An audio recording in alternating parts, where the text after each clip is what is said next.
നമസ്കാരം. പാർട്ടിയോട് ചോദിക്കാതെ കേന്ദ്രം സർവകക്ഷി പ്രതിനിധി സംഘത്തിൽ തരൂരിനെ ഉൾപ്പെടുത്തിയതു മുതൽ കോൺഗ്രസിൽ മൂത്ത തമ്മിൽ തല്ല് ഉടനൊന്നും അവസാനിക്കുന്ന ലക്ഷണം ഇല്ല. തരൂരിനെ ഓപ്പറേഷൻ സിന്ദൂർ പ്രതിനിധി സംഘത്തലവനായി തെരഞ്ഞെടുത്തതിനെ തുടർന്നുള്ള കൊമ്പ് കോർക്കൽ ഇപ്പോഴും തുടരുകയാണ്. പാനമയിലെ ഇന്ത്യൻ എംബസിയിൽ വിദേശ പ്രതിനിധികളുമായി സംസാരിച്ചപ്പോൾ ശശി തരൂർ കേന്ദ്ര സർക്കാരിനെ പുകഴ്ത്തിയതിൽ ആണ് കോൺഗ്രസ് നേതാക്കൾ ഇപ്പോൾ വിമർശനവുമായി രംഗത്തെത്തിയിട്ടുള്ളത്. സമീപ വർഷങ്ങളിൽ വന്ന മാറ്റം എന്തെന്നാൽ ആക്രമണം നടത്തിയാൽ വലിയ വില നൽകേണ്ടി വരുമെന്ന് ഭീകരർക്ക് മനസ്സിലായി എന്നായിരുന്നു ശശി തരൂർ പറഞ്ഞത്. ഉറി ഭീകരാക്രമണത്തിന് പിന്നാലെ മിന്നൽ ആക്രമണത്തിനായി ഇന്ത്യ നിയന്ത്രണ രേഖ മറികടന്നു. അത് മുമ്പ് സംഭവിക്കാത്ത ഒന്നാണ്. കാർഗിൽ യുദ്ധസമയത്ത് പോലും ഇന്ത്യ നിയന്ത്രണ രേഖ കടന്നിട്ടില്ല എന്നും അദ്ദേഹം പറഞ്ഞു. തരൂരിന്റെ ഈ വാക്കുകൾ ആണ് കോൺഗ്രസ് നേതൃത്വത്തെ ചൊടിപ്പിച്ചത്. 2018 പുറത്തിറക്കിയ ദ പാരഡോക്സിക്കൽ പ്രൈം മിനിസ്റ്റർ എന്ന പുസ്തകത്തിൽ മോദി രാഷ്ട്രീയ പ്രചാരണത്തിന് സൈന്യത്തെ ഉപയോഗിക്കുന്നുവെന്ന് തരൂർ എഴുതിയത് ഓർമ്മിപ്പിക്കുകയാണ് കോൺഗ്രസ് പ്രവർത്തക സമിതി അംഗവും മാധ്യമ പ്രചാരണ വിഭാഗം ചെയർമാനുമായ പവൻ കേര. BJPയുടെ സൂപ്പർ വക്താവായി തരൂരിനെ പ്രഖ്യാപിക്കണം എന്നാണ് കോൺഗ്രസ് നേതാവ് ഉദിത് രാജിന്റെ പരിഹാസം. എന്നാൽ തനിക്ക് ഇത്തരം പ്രതികരണങ്ങൾക്ക് പിന്നാലെ പോകാൻ സമയമില്ല എന്നും ഒരുപാട് നല്ല കാര്യങ്ങൾ ചെയ്യാനുണ്ട് എന്നും മറുപടി നൽകി തരൂർ. താൻ വ്യക്തമായും സ്പഷ്ടമായും സംസാരിച്ചത് ഭീകരാക്രമണങ്ങളെക്കുറിച്ചുള്ള തിരിച്ചടികളെക്കുറിച്ചാണ് എന്നും അല്ലാതെ മുൻകാല യുദ്ധങ്ങളെക്കുറിച്ചല്ല എന്നും ശശി തരൂർ പറയുന്നു. ശശി തരൂരും കോൺഗ്രസ് നേതൃത്വവും തമ്മിലുള്ള അസ്വാരസ്യം പുതിയ തലത്തിലേക്ക് സ്പെഷ്യൽ ഡിബേറ്റ് ചർച്ച ചെയ്യുന്നു. ചർച്ചയിൽ പങ്കെടുക്കുന്നത് കോൺഗ്രസ് സഹയാത്രികൻ ശ്രീ റെജി, കോൺഗ്രസ് നേതാവ് ശ്രീ ഷിറാസ് ഖാൻ, ഒപ്പം അഡ്വക്കേറ്റ് ബൈജു തിട്ടാല, അദ്ദേഹം കേംബ്രിഡ്ജ് മുൻ മേയർ കൂടിയാണ്, അഡ്വക്കേറ്റ് നോബിൾ മാത്യു BJP നേതാവ് എന്നിവർ ആണ്. ആദ്യം ശ്രീ ഷിറാസ് ഖാൻ, ഇവിടെ ഇതാ ശശി തരൂർ ഒരു പ്രതിനിധി സംഘത്തെ നയിക്കുന്നു. അത് ഒരു ഭീകരാക്രമണവുമായി ബന്ധപ്പെട്ട് പാകിസ്ഥാന്റെ ഭീകരമുഖം ലോകരാജ്യങ്ങളെ ബോധിപ്പിക്കുന്നതിന് വേണ്ടിയുള്ള യാത്രയായിരുന്നു. ആ യാത്രയിൽ ശശി തരൂർ രാജ്യത്തിന് വേണ്ടി സംസാരിച്ചു. രാജ്യത്തിൻ്റെ പ്രവർത്തനങ്ങളെക്കുറിച്ച് സംസാരിക്കുന്നു. രാജ്യത്ത് വന്നിട്ടുള്ള മാറ്റം, അതായത് ഭീകര പ്രവർത്തനങ്ങളോടുള്ള നയസമീപനങ്ങളിൽ വന്നിട്ടുള്ള മാറ്റത്തെക്കുറിച്ച് സംസാരിക്കുന്നു. ആ സംസാരത്തെയാണ് ഇപ്പോൾ മോദി സ്തുതിയായി കോൺഗ്രസ് ആവർത്തിച്ചുകൊണ്ടേ ഇരിക്കുന്നത്.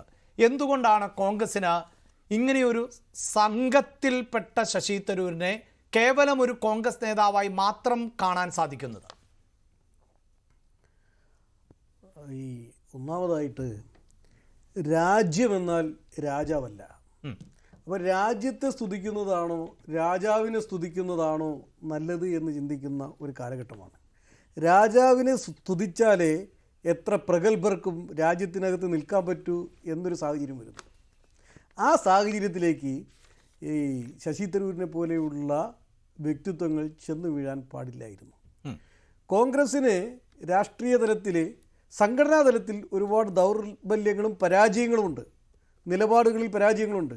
പക്ഷേ ഈ ഘട്ടത്തിലും കോൺഗ്രസ്സിന് വേണ്ടി സംസാരിക്കേണ്ട, അല്ലെങ്കിൽ കോൺഗ്രസിൻ്റെ ഒരു തിരുത്തൽ ശക്തിയായൊക്കെ നിൽക്കുന്ന ശശി തരൂർ മോദിയെ, രാജാവിനെ ക്രമേണ ഒന്ന് പിന്തുണച്ചിട്ട് രാജാവിൻ്റെ ഒരു ഗുഡ് ലിസ്റ്റിൽ കടന്നു വരുവാനുള്ളൊരു ശ്രമമാണ് അവിടെ നടക്കുന്നത്.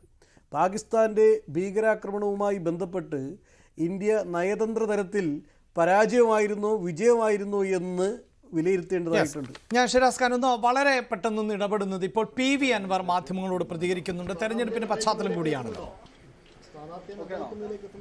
ഇയാൾക്ക് ഇന്നലെ തുടങ്ങിയ തിരക്കാണല്ലോ സ്ഥാനാർത്ഥിനെ നിശ്ചയിക്കുന്നത്. അതല്ലേ ഇപ്പം ആലോചിച്ചുകൊണ്ടിരിക്കുന്നത്. അല്ല, അതൊന്നും ഇപ്പം തീരുമാനമില്ലല്ലോ.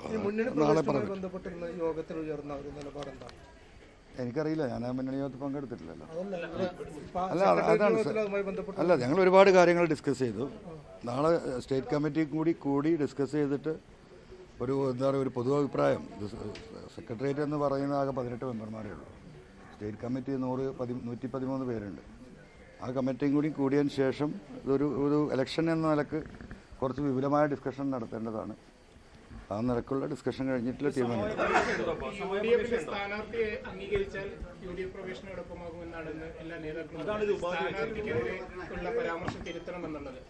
അല്ല ഞാനിപ്പോൾ റോട്ടിൽ കൂടെ പോകണമെന്ന് ഇങ്ങനെ സ്ഥാനാർത്ഥിൻ്റെ കാര്യങ്ങൾ തിരുത്തേണ്ട കാര്യമില്ലല്ലോ. നമ്മളതിൻ്റെ പാർട്ടാകുമ്പോഴാണല്ലോ നമ്മുടെ അടുത്ത് എന്തെങ്കിലും വീഴ്ച വന്നിട്ടുണ്ടെങ്കിൽ തിരുത്തേണ്ടത് അല്ലേ? അല്ല, ആര്യാടൻ ഷൗക്കത്ത് എന്നല്ല, UDF നിർത്തുന്ന ഏത് സ്ഥാനാർത്ഥിയെയും പിന്തുണക്കാമെന്ന് 1000 വട്ടം പറഞ്ഞല്ലേ, പിന്നെ ഇതിലെന്താ കൺഫ്യൂഷൻ? അങ്ങനെ ഒരു കൺഫ്യൂഷൻ ഉണ്ടെന്നുള്ളൊരു നരേഷൻ ഉണ്ടാക്കിക്കൊണ്ടിരില്ലേ ചില UDFൻ്റെ നേതാക്കന്മാർ. ആര്യൻ ഷൗക്കത്തിനെ അംഗീകരിക്കൂല എന്ന നരേഷൻ ആരാ ഉണ്ടാക്കിയത്? അവരുണ്ടാക്കിയതല്ലേ. ഞാനെന്താ പറഞ്ഞത്? ഫൈനലി ഏത് ചെകുത്താനായാലും ഞാൻ സമ്മതിക്കുമെന്ന് പറഞ്ഞല്ലേ. അപ്പം അത് നമ്മളെ കക്ഷിയാക്കണ്ടേ? നമ്മളെ ഘടക കക്ഷിയാക്കുകയാണെങ്കിൽ മാത്രമേ ഇനി സംസാരമുള്ളൂ. ഒറ്റ മിനിറ്റ്. അങ്ങനെയാണ് ഇന്നത്തെ ഡിസ്കഷൻ. മത്സരിക്കണ്ട എന്നുള്ളതൊക്കെ നാളത്തെ ഡിസ്കഷൻ കൂടി കഴിഞ്ഞിട്ടേ തീരുമാനിക്കുകയുള്ളൂ. അപ്പോൾ അവരെ വിശ്വസിക്കാൻ പറ്റില്ല. അതിന് ചില ആളുകൾക്ക് അതിൽ വളരെ ദുഷ്ടമായ ചിന്തകളുണ്ട് എന്ന് നമുക്ക് വളരെ കൃത്യമായി ഈ കഴിഞ്ഞ 4-5 മാസത്തിൽ ബോധ്യപ്പെട്ടിട്ടുണ്ട്. അതുകൊണ്ട് ഇനിയൊരു അബദ്ധത്തിൽ പോയി ചാടരുത് എന്നതാണ് മൊത്തത്തിലുണ്ടായ ഇന്നത്തെ സെക്രട്ടേറിയറ്റിൻ്റെ ഒരു പൊതു ആലോചന. പിന്നെ മത്സരിക്കണ്ടേ എന്നുള്ളതൊക്കെ എന്താ പറയുക, നാളത്തെ സ്റ്റേറ്റ് കമ്മിറ്റിയും കൂടി കഴിഞ്ഞതിന് ശേഷം ഞങ്ങൾ തീരുമാനിക്കുള്ളൂ. ഞാൻ മലയാളമാണ് പറഞ്ഞത്. ഈ ഉത്തരവാദിത്തം ഏറ്റെടുത്ത ചില ആളുകളിൽ അവിശ്വാസ്യത അനുഭവപ്പെട്ടിട്ടുണ്ട്. അപ്പോൾ ഇനിയും അങ്ങനെ ഒരു കൂട്ടായ ഉത്തരവാദിത്തത്തോടു കൂടി കാര്യങ്ങൾ UDF ലീഡർഷിപ്പ് ഏൽക്കുകയാണെങ്കിൽ മാത്രം, അതും പബ്ലിക്കായി പറഞ്ഞുകൊണ്ട്, മനസ്സിലായോ? നമ്മളൊരു കാര്യം തീരുമാനിച്ചു കഴിഞ്ഞാൽ ഇത് രാഷ്ട്രീയം എന്ന് പറഞ്ഞാൽ പൊതുവാണല്ലോ, ജനങ്ങളോട് പറയണമല്ലോ. ഒളിച്ചിരുന്നിട്ടുള്ള ഒരു ഡിസ്കഷനും ഞങ്ങൾ തയ്യാറല്ല. ഞങ്ങൾ ഇതുവരെയുള്ള ഞങ്ങളുടെ എന്താ പറയുക കാര്യങ്ങൾ കണക്കിലാക്കി എവിടെയാണെങ്കിലും എല്ലാം സ്വകാര്യമായിട്ടാണ് ചർച്ച ചെയ്തത്. ആ സ്വകാര്യമായി ചർച്ച ചെയ്തൊക്കെ ഒരു വിശ്വാസ്യതയുടെ അടിസ്ഥാനത്തിൽ. ആ വിശ്വാസ്യത ഇപ്പോൾ ഞങ്ങൾക്ക് നഷ്ടപ്പെട്ടു, ചർച്ച ചെയ്ത വ്യക്തിയുമായി, ഉത്തരവാദിത്തപ്പെട്ട വ്യക്തിയുമായി. അതുകൊണ്ട് ഇനി ഞങ്ങൾ എന്ത് ഡിസ്കസ് ചെയ്യണമെങ്കിലും അത് പൊതുവായിട്ട് പൊതുസമൂഹം കൂടി അറിഞ്ഞിട്ടുള്ള ഡിസ്കഷനെ ഞങ്ങളുള്ളൂ. അല്ല, അത് ഞങ്ങളോട് ചർച്ച ചെയ്യുമ്പോഴല്ലേ. നിലമ്പൂർ ഉപതെരഞ്ഞെടുപ്പിന്റെ പശ്ചാത്തലത്തിൽ PV അൻവറിന്റെ രാഷ്ട്രീയ നിലപാട് എന്ത് എന്ന് എല്ലാവരും കാതോർക്കുന്ന സമയമാണ്. ഇപ്പോഴും കൃത്യമായൊരു നിലപാടിലേക്ക് പോകുന്നില്ല എന്ന് തന്നെയാണ് നമുക്ക് മനസ്സിലാക്കേണ്ടത്. ഒരു പക്ഷേ മുന്നണിയുടെ ഭാഗമാകുമ്പോഴാണല്ലോ കോൺഗ്രസിന്റെ സ്ഥാനാർത്ഥിയെ പിന്തുണയ്ക്കുന്നതിലടക്കം അഭിപ്രായങ്ങൾ പറയേണ്ടത് എന്ന് പറഞ്ഞു വെക്കുകയാണ് PV അൻവർ. ചർച്ചയിലേക്ക് തിരികെ എത്തുമ്പോൾ ശ്രീ ഷിറാസ്, താങ്കൾ പറഞ്ഞതുപോലെ എങ്ങനെയാണ് ഇതിലിപ്പോൾ ഈ ശശി തരൂർ ഇതിൽ ചെന്ന് ചാടിപ്പോയി അല്ലെങ്കിൽ പെട്ടുപോയി എന്നൊക്കെ പറയുക? കാരണം വളരെ കൃത്യമായി ഓപ്പറേഷൻ സിന്ദൂറിന് ശേഷം കേന്ദ്ര സർക്കാർ സർവകക്ഷി സംഘത്തെ വിദേശ രാജ്യങ്ങളിലേക്ക് അയക്കാൻ തീരുമാനിക്കുന്നു. പാകിസ്ഥാന്റെ ഭീകരത തുറന്നു കാട്ടാൻ തീരുമാനിക്കുന്നു. അതിൻ്റെ ഭാഗമായി എല്ലാ രാഷ്ട്രീയ പാർട്ടികളിൽ നിന്നുമുള്ള പ്രതിനിധികളുണ്ട്. യഥാർത്ഥത്തിൽ അത് രാഷ്ട്രീയ പാർട്ടികളിൽ നിന്നുള്ള പ്രതിനിധികൾ എന്നതിനപ്പുറത്ത് ജനങ്ങളുടെ പ്രതിനിധികൾ, അതായത് ജനങ്ങളാൽ തെരഞ്ഞെടുക്കപ്പെടുന്ന MP-മാരുടെ സംഘം ആണല്ലോ ഇത്തരത്തിൽ പുറപ്പെടുകയും ഇന്ത്യ ഈ പാക് ഭീകരതയെ തുറന്നു കാട്ടുകയും ഒക്കെ ചെയ്യുന്നത്. പ്രതിപക്ഷ ബഹുമാനമില്ലാത്ത ഒരു പാർട്ടി, പ്രതിപക്ഷത്തോട് യാതൊരുവിധ ഐക്യവും പ്രഖ്യാപിക്കാൻ തയ്യാറല്ലാത്തൊരു ഭരണാധികാരി, ഒരു പ്രത്യേക സാഹചര്യത്തിൽ താൻ നയതന്ത്രപരമായി അന്താരാഷ്ട്ര തലത്തിൽ ഒറ്റപ്പെടുന്നു എന്നൊരു സാഹചര്യം വന്നപ്പോൾ BJP-യിൽ എടുത്തു പറയത്തക്ക വ്യക്തിത്വങ്ങളില്ലാത്തതുകൊണ്ട് കോൺഗ്രസ്സിലെ ഒരു വേൾഡ് വ്യക്തിത്വങ്ങളെ തൻ്റെ മുഖം മിനുക്കുവാനായിട്ട് വിദേശ രാജ്യങ്ങളിലേക്ക് പറഞ്ഞയക്കുമ്പോൾ അതിനകത്ത് കോൺഗ്രസിനെ ടാർഗറ്റ് ചെയ്യുന്നു എന്ന് തിരിച്ചറിയുവാൻ വിശ്വപൗരന്മാർക്ക് കഴിയണ്ടേ? കോൺഗ്രസ് പാർട്ടിയെ ടാർഗറ്റ് ചെയ്യുന്നു എന്ന് പറഞ്ഞു കഴിഞ്ഞാൽ ഇന്ത്യൻ സെക്യുലറിസത്തെ ടാർഗറ്റ് ചെയ്യുന്നു, ഇന്ത്യൻ ജനാധിപത്യത്തെ ടാർഗറ്റ് ചെയ്യുന്നു. ഞാനാണ് രാജാവ് എന്ന് സ്ഥാപിക്കാൻ ശ്രമിക്കുന്ന ഒരു ഏകാധിപതിയെ ന്യായീകരിക്കുവാൻ വേണ്ടിയിട്ട് അന്താരാഷ്ട്ര തലങ്ങളിൽ തരൂരിനെ പോലെയുള്ള വ്യക്തിത്വങ്ങൾ ചെന്നുപെടാൻ പാടില്ലായിരുന്നു. അത് കോൺഗ്രസ്സുകാരുടെ അഭിപ്രായമല്ല, ഇന്ത്യൻ ജനാധിപത്യത്തെ സ്നേഹിക്കുന്ന എല്ലാ ജനങ്ങളുടെയും അഭിപ്രായമാണ്. അല്ല, അങ്ങനെയെങ്കിൽ അത് നേരത്തെ ആ നിലപാട് കോൺഗ്രസ് സ്വീകരിക്കേണ്ടതില്ല. ഇങ്ങനെയൊരു സർവകക്ഷി സംഘത്തിലേക്ക് കോൺഗ്രസിന്റെ പ്രതിനിധികളെ അയക്കാൻ, അത് ശശി തരൂരെങ്കിൽ ശശി തരൂർ, ആരെയും അയക്കാൻ ഞങ്ങൾ ആഗ്രഹിക്കുന്നില്ല എന്ന നിലപാട് പാർട്ടിയല്ലേ സ്വീകരിക്കേണ്ടിയിരുന്നത്? അല്ല, കോൺഗ്രസ് ശശി തരൂരിനെ അയക്കാൻ തീരുമാനിച്ചില്ലല്ലോ. കോൺഗ്രസ് പാർട്ടി എന്നാൽ ഒരു പ്രത്യേക സാഹചര്യം. കോൺഗ്രസ് പാർട്ടി എക്കാലത്തും രാജ്യത്തിന് പ്രാധാന്യം കൊടുത്തിട്ടുള്ളതാണ്. അല്ലാതെ കോൺഗ്രസ് പാർട്ടി രാജ്യത്തിനകത്ത് ഒരു രാജ്യം ഉണ്ടാക്കുവാനോ തീവ്രദേശീയതയ്ക്കോ ശ്രമിച്ചിട്ടുള്ള ഒരു പ്രസ്ഥാനമല്ല. രാജ്യമാണ് കോൺഗ്രസിന്റെ പ്രധാനപ്പെട്ട ഒരു ലക്ഷ്യം. ഇന്ത്യ എന്നാൽ ഇന്ത്യൻ നാഷണൽ കോൺഗ്രസ് ആണ്. അതുകൊണ്ടാണ് കോൺഗ്രസ് പാർട്ടി എതിർപ്പുകൾ ഉണ്ടായിട്ടും എന്ത് ചെയ്തു? പാർലമെന്ററി പാർലമെന്ററി കാര്യമന്ത്രി പറഞ്ഞപ്പോൾ സ്വാഭാവികമായിട്ടും കോൺഗ്രസ് പ്രതിനിധികളായിട്ട് 4 പേരെ പേര് നിർദ്ദേശിച്ചത്. അവിടെ യാതൊരുവിധ പാർലമെന്ററി മര്യാദകളും കാത്തു സൂക്ഷിക്കുവാൻ ആര് തയ്യാറായില്ല? ഈ BJP നേതൃത്വം കൊടുക്കുന്ന ഗവൺമെൻറ് തയ്യാറായില്ല. അപ്പോൾ സ്വാഭാവികമായിട്ടും ഒരു AICC പ്രസിഡന്റ് സ്ഥാനത്തേക്ക് മത്സരിച്ച വർക്കിംഗ് കമ്മിറ്റി അംഗമായ ശശി തരൂർ, എന്നെ വിളിച്ചാൽ എനിക്ക് മറ്റൊന്നും പ്രശ്നമില്ല, പാർട്ടിയല്ല, എൻ്റെ വ്യക്തിത്വമാണ് വലുത്, അതിന് രാജ്യത്തിനെ കൂട്ടുപിടിക്കുമ്പോൾ തീവ്ര വലതുപക്ഷ ചിന്താഗതിയിലുള്ള തീവ്രദേശീയതയെ ഒരു ആവരണമാക്കി വെക്കുന്നതായിട്ട് സാധാരണ പാർട്ടി പ്രവർത്തകർക്ക് തോന്നിയാൽ ഇവിടെ താങ്കൾ പറയുന്നത് പോലെ AICCയുടെ അധ്യക്ഷ സ്ഥാനത്തേക്ക് മത്സരിച്ചു എന്നത് മാത്രമാണോ നമ്മൾ ശശി തരൂരിനെ കുറിച്ച് കാണുന്നത്? താങ്കളടക്കം ഈ ചർച്ചയിൽ പറഞ്ഞപ്പോൾ എന്താണ് പറഞ്ഞത്? വിശ്വപൗരൻ ഈ ട്രാപ്പിൽ പെടരുതായിരുന്നു എന്നുള്ളതാണ്. അതാണല്ലോ ഏറ്റവും വലിയ ഐഡന്റിറ്റി ശശി തരൂരിനെ സംബന്ധിച്ചിടത്തോളം. ശശി തരൂർ കോൺഗ്രസിന്റെ ഭാഗം ആകുന്നതിന് മുമ്പ് തന്നെ രാജ്യമൊട്ടാകെ ചർച്ച ചെയ്യപ്പെട്ട പേരുകളിൽ ഒന്നാണ്. വിശ്വപൗരൻ എന്നത് കോൺഗ്രസിൽ എത്തുന്നതിന് മുമ്പ് തന്നെ അദ്ദേഹത്തെക്കുറിച്ചുള്ള വിശേഷണങ്ങളിൽ ഒന്നാണ്. അദ്ദേഹത്തിന് ഇതേ മന്ത്രാലയവുമായി ബന്ധപ്പെട്ട് പ്രവൃത്തി പരിചയമുള്ള ആളാണ്, മുൻ കേന്ദ്രമന്ത്രിയാണ്, ഒരുപക്ഷെ ലോകത്ത് തന്നെ പല സർവകലാശാലകളിൽ അടക്കം ക്ലാസുകൾ എടുക്കുന്ന വ്യക്തിയാണ്. അപ്പോൾ അങ്ങനെ ഒരു ലേബലിൽ ഒരു ജനപ്രതിനിധി ഉണ്ടെങ്കിൽ അവരെ പിക്ക് ചെയ്യുക എന്നത് സ്വാഭാവികമല്ലേ? അല്ല, സ്വാഭാവികമാണ്. എങ്കിൽ കോൺഗ്രസ് എന്ന് പറയുന്നൊരു പാർട്ടിയുടെ ചട്ടക്കൂടിനകത്ത് നിൽക്കേണ്ട ആളല്ലേ ഒരു പാർട്ടി പ്രവർത്തകൻ എന്ന നിലയിൽ? ഒരു പാർട്ടി പ്രവർത്തകൻ എന്ന നിലയിൽ അദ്ദേഹം കോൺഗ്രസ് പാർട്ടിയുടെ ചട്ടക്കൂടിനകത്ത് നിൽക്കണം. അവിടെ നമ്മൾ ഇപ്പോൾ കോൺഗ്രസ്സുകാരെ സംബന്ധിച്ചിടത്തോളം, കോൺഗ്രസ് പ്രവർത്തകരെ സംബന്ധിച്ചിടത്തോളം പ്രധാനമന്ത്രി നരേന്ദ്രമോദി എന്ന് പറയുന്നത് ആരാ? ഗോദ്ര കലാപത്തിന് നേതൃത്വം കൊടുത്ത ആളാ. അദ്ദേഹത്തിനെ വെള്ളപൂശുന്ന ഒരു പരിപാടിക്കും കോൺഗ്രസ് നിൽക്കില്ല. അത് തിരിച്ചറിയുന്ന ശശി തരൂർ, അല്ല, നിങ്ങൾ നേരത്തെ സൂചിപ്പിച്ചല്ലോ, അപ്പോൾ 3-4 പേരുകൾ കോൺഗ്രസ് നിർദ്ദേശിച്ചു എന്ന് താങ്കൾ തന്നെ പറഞ്ഞതല്ലേ? അവിടെ ശശി തരൂരിനെ പോലെയുള്ളവരുടെ വ്യക്തിത്വങ്ങളെ സ്വന്തം ഒരു ബാനറിലേക്ക് കൊണ്ടുവന്ന് സ്വന്തം മുഖം മിനുക്കുവാനുള്ളൊരു ശ്രമം നടത്തുന്നു. ആര്? നരേന്ദ്രമോദിയും കൂട്ടാളികളും. അപ്പോൾ സ്വാഭാവികമായും കോൺഗ്രസ് രാജ്യത്തെ വീണ്ടെടുക്കാൻ നിൽക്കുന്ന ഒരു പ്രസ്ഥാനം കോൺഗ്രസ് രാജ്യത്തിന് വേണ്ടിയിട്ട് രാജ്യത്തെ തിരിച്ചു കൊണ്ടുവരുവാൻ ശ്രമിക്കുന്നു. സ്വകാര്യ കുത്തകളുടെ കയ്യിലേക്ക് കടന്നുപോയ രാജ്യത്തെ, ഈ ആരും പരസ്യമായി ജാതി പറയുവാൻ, മതം പറയുവാൻ ഒരു മടിയും കാണിക്കാത്ത രാജ്യത്തിനകത്ത് വിഭാഗീയത സൃഷ്ടിച്ച ഒരു ഭരണകൂടത്തിൽ നിന്നും ഈ രാജ്യത്തെ വീണ്ടെടുക്കുവാൻ ഒരു ശ്രമം നടത്തുമ്പോൾ ആ ശ്രമത്തിനൊപ്പം നിൽക്കേണ്ടയാൾ പകരം BJPയെ സംബന്ധിച്ചിടത്തോളം ഈ ലോകരാഷ്ട്രങ്ങൾക്കിടയിൽ ക്രെഡിബിലിറ്റി ഉള്ളൊരു മുഖം അവതരിപ്പിക്കുവാനില്ല. അവിടെയാണ് അവർ കോൺഗ്രസിന്റെ ചില മുഖങ്ങളെ ഉപയോഗപ്പെടുത്താൻ ശ്രമിക്കുന്നത്. വേറെ ഒരു കാര്യത്തിലും അവർക്ക് ഈ പ്രതിപക്ഷ ബഹുമാനം ഇല്ലായിരുന്നല്ലോ. അപ്പോൾ ഈ കാര്യത്തിൽ മാത്രം എന്തിനാണ് അവർ പ്രതിപക്ഷത്തെ ആശ്രയിക്കുന്നത്? മറ്റൊരു കാര്യത്തിലും അവർക്ക് ഈ പ്രതിപക്ഷ ബഹുമാനമില്ല.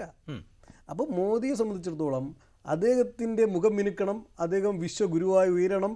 ഈ വന്നുപോയിട്ടുള്ള ചില തെറ്റുകളുണ്ട്, പല കോൺഗ്രസ് രാഹുൽ ഗാന്ധി ഉൾപ്പെടെയുള്ളവർ ഉന്നയിച്ച ചില ചോദ്യങ്ങളുണ്ട് ഈ തീവ്രവാദി ടെററിസ്റ്റ് ആക്രമണവുമായി ബന്ധപ്പെട്ട്.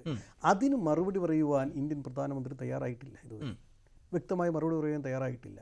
ആ സാഹചര്യത്തിൽ ഈ സംശയം ലോകത്തിന് മൊത്തത്തിലുണ്ട്. അത് പക്ഷേ ആ ചോദ്യങ്ങളൊക്കെ ഇപ്പോഴും ഉന്നയിക്കപ്പെടുന്നുണ്ടല്ലോ. ആ ചോദ്യങ്ങളിൽ നിന്ന് കോൺഗ്രസ് പിന്നോട്ട് പോയിട്ടില്ല. ആ ചോദ്യം രാഹുൽ ഗാന്ധി അടക്കമുള്ള നേതാക്കൾ ഒരു ജനാധിപത്യ സ്വഭാവമുള്ള രാജ്യം എന്ന നിലയിൽ ഉന്നയിച്ചുകൊണ്ടേയിരിക്കുന്നുണ്ട്.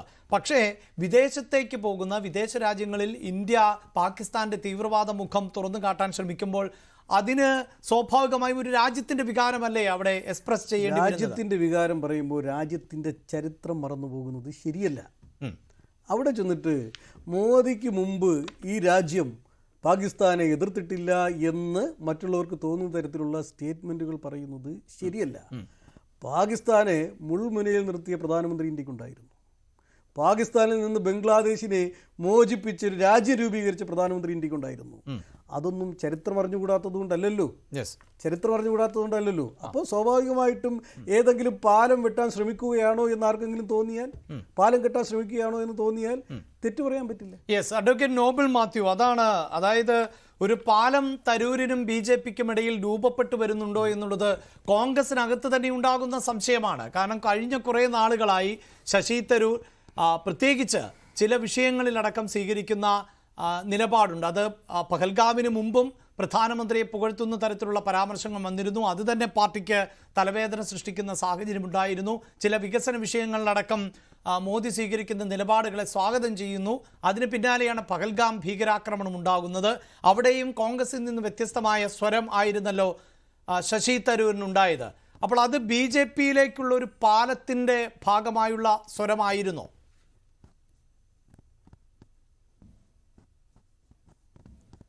ഇപ്പോൾ ഈ ചർച്ചയുടെ തന്നെ ഹെഡ്ലൈൻ പറയുന്നത്, ടൈറ്റിൽ പറയുന്നത് തരൂരിന് ദേശഭക്തിയോ മോദി ഭക്തിയോ എന്നുള്ളതാണ്. ഭക്തി എന്ന് പറഞ്ഞ ഒരു ഭാവമാണ്. ആദ്യമേ ഒരടുപ്പം ഉണ്ടാവും, പിന്നെ സ്നേഹം ഉണ്ടാവും, ഭക്തിയാവും, ആരാധനയാവും, പൂജയാവും. അപ്പോൾ അതാണ് അതിൻ്റെ ഒരു ഭാവങ്ങളുടെ വേരിയേഷൻസ്. ഇവിടെ ഒരു പാർലമെൻ്ററി പ്രിവിലേജ് എന്ന് പറഞ്ഞ് ഭരണഘടനയിൽ തന്നെ പറയുന്ന ഒരു സാധനമുണ്ട്. എന്താ പാർലമെൻ്ററി പ്രിവിലേജ്? ഒരാൾ ഒരു MP ആയി തിരഞ്ഞെടുത്താൽ ആ അദ്ദേഹത്തിൻ്റെ കോൺസ്റ്റിറ്റ്യുവൻസിയോട് ഉള്ള ആ സ്നേഹം, ആദരവൊക്കെയാണ് പാർലമെൻ്ററി പ്രിവിലേജ് എന്നുള്ള രീതിയിൽ പറയുന്നത്. ആ പാർലമെൻ്ററി പ്രിവിലേജ് മറ്റ് രാജ്യത്ത് പോകുമ്പോൾ രാജ്യത്തോടുള്ള കൂറ്, കടപ്പാട്, ഭക്തി, അതാണ് മറ്റ് രാജ്യങ്ങളിൽ പോകുമ്പോൾ ചെയ്യേണ്ടത്. മറ്റ് ഈ ജനാധിപത്യം വികസിച്ച് പുഷ്പിച്ചിരിക്കുന്ന പല രാജ്യങ്ങളിലും നമ്മുടെ ഇവിടുത്തെ പോലുള്ള വിപ്പ് കൊടുക്കലൊന്നുമില്ല. അവിടെ ഒരു തെരഞ്ഞെടുപ്പ് കഴിഞ്ഞാൽ രാജ്യം ഒന്നാണ്. ഇവിടെ തെരഞ്ഞെടുപ്പ് കഴിഞ്ഞു. അപ്പം ശശി തരൂരിനെ പനാമയിലുള്ള സംഘത്തിൽ ഇപ്പോൾ അദ്ദേഹം പോയിരിക്കുകയാണ്, അമേരിക്ക ഉൾപ്പെടെയുള്ള സ്ഥലങ്ങൾ പോകാൻ. മറ്റു പല സംഘങ്ങളും പല സ്ഥലങ്ങളിലേക്ക് പോയി. ഇന്ത്യ മുന്നണിയുടെ തന്നെ ഘടകകക്ഷികളായ ആൾക്കാർ പോയി. ഉവൈസിയുടെ നേതൃത്വത്തിൽ പോയിട്ടുണ്ട്.